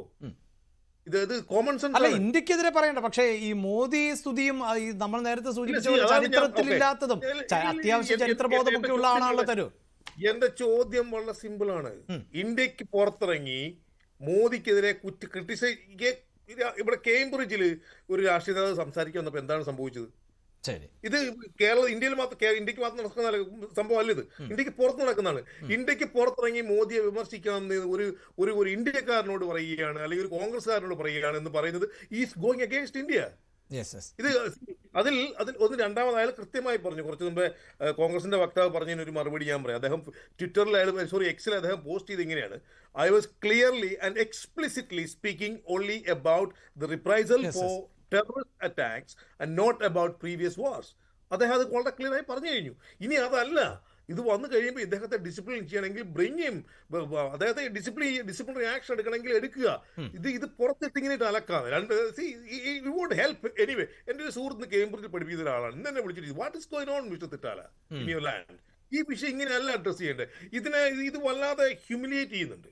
അതിനിടയ്ക്ക് ഈ പേര് പറഞ്ഞ് BJPക്കാരും RSSകാരും ഒന്ന് വിശുദ്ധന്മാരാകാണ്. See, you will be the last person to talk about nationalism. നാഷണലിസത്തെ പറ്റി പറയാനുള്ള അവസാന കളിയിൽപ്പെട്ട ആളുകൾ മാത്രമാണ് നിങ്ങൾ. ഇത് എന്താണ് ഇന്ത്യയിൽ മൊത്തത്തിൽ എന്താണ് സംഭവിച്ചിരിക്കുന്നത് അറിയാവുന്ന ആളുടെ മുഴുവൻ ഇരിക്കുന്നത്. പക്ഷെ ഈ പ്രശ്നത്തെ കൃത്യമായി തരൂരിനെ യൂസ് ചെയ്യുകയാണ് ചെയ്യുന്നത്. കോൺഗ്രസിന്റെ അകത്ത് ഡിവിഷൻ ഉണ്ടാക്കാനാണ് ശ്രമിക്കുന്നത്, കൺഫ്യൂഷൻ ഉണ്ടാക്കാനാണ് ശ്രമിക്കുന്നത്. ഇത് മനഃപൂർവ്വമാണ്, പൊളിറ്റിക്കലാണ്. പക്ഷെ ഇന്ത്യക്കകത്തെ കാര്യമാണ് ഞാൻ പറഞ്ഞത്. ഇന്ത്യക്ക് പുറത്തിറങ്ങി സംബന്ധിച്ചിടത്തോളം തരൂര് നല്ല ഇവൻ എനിക്കല്ല. ഞാനൊരു പൊളിറ്റീഷ്യനാണ് ഇവിടുത്തെ. എന്നെ സംബന്ധിച്ചിടത്തോളം എനിക്ക് ഇന്ത്യക്കെതിരെ പറയാൻ പറ്റില്ല. എന്തായാലും വ്യക്തമാണ്. ചർച്ച അവസാനിപ്പിക്കേണ്ട സമയമാകുന്നു. ഇനിയിപ്പോൾ എന്താണ്, തരൂരിന് എതിരെ ഏതെങ്കിലും തരത്തിൽ നടപടിയുണ്ടോ, അതെയോ ഈ മുതിർന്ന നേതാക്കളുടെ ഇത്തരം പ്രതികരണങ്ങളിൽ ഒതുങ്ങുമോ എന്ന് നമുക്ക് കണ്ടറിയാം. ചർച്ചയിൽ പങ്കെടുത്ത എല്ലാ അതിഥികൾക്കും വളരെയധികം നന്ദി. സ്പെഷ്യൽ ഡിബേറ്റ് പൂർണ്ണമാകുന്നു. നമസ്കാരം.